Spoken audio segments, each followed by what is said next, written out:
Hello everyone, we are back with a new video.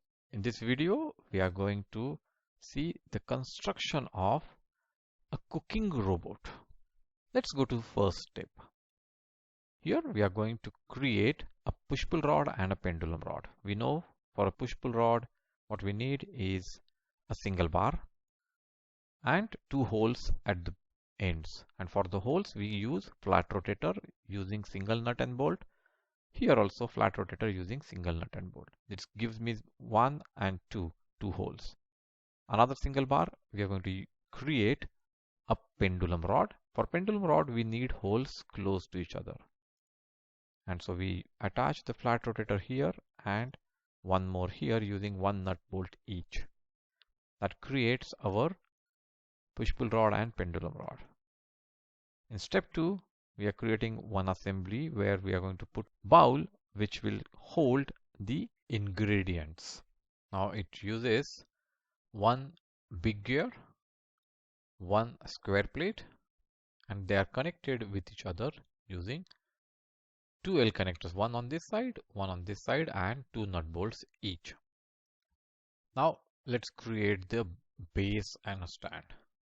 For that, we use two C plates, three rectangular plates connected using 6 nut and bolts this side and 6 nut and bolts this side. On this rectangular plate, we will put one L plate using 2 nut and bolts here. Let's go to next step. Onto that L plate, we are going to connect one DC motor with shaft. On the shaft, we are going to put one spacer, then one small gear and lock it with a shaft lock. Just above that, we are going to create a hole using one flat rotator and a nut and bolt. And through that hole, we are going to insert a small axle, put one spacer on the axle on the front side and lock the axle using a shaft lock from the rear side. Now in this step, we are going to put this assembly A which we created in step 3 onto the axle which we attached in step 4. And then we are going to lock it using one shaft lock here which is below this square plate. Let's now create one more assembly using one L plate, one double bar connected to each other using two nut and bolts. Onto the L plate, we are going to attach a DC motor with shaft, and on that motor shaft we are going to put one spacer. Through a hole here, because these are horizontal slits, there are vertical slits of L plate, we get a few holes. Through one of these holes here, we have put one small axle, and onto that axle we have put a spacer. And from the rear side, we are locked that using a shaft lock. This assembly which we created in step 6 is connected to the base using two nut and bolts here. Now observe the positions because that's going to matter when we complete the robot. We are creating one gear assembly using big gear, 1.5-inch bolt tightly attached to this gear using a nut, and then above that we have put one spacer and one shaft lock. Now we know that this is our earth point and this assembly is used to create oscillatory motion. This assembly we will be putting it here onto this axle which we had put in our step number 6.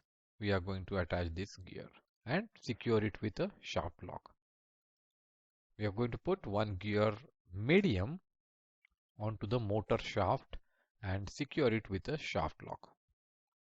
In the next step, we are going to connect the push-pull rod and pendulum rod which we created long back.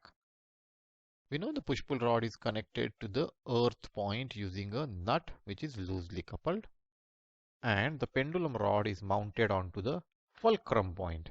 So we have created a fulcrum point here using 1.5-inch nut and bolt and then putting two spacers on that, and on that we have mounted this pendulum rod using a nut which is loosely coupled.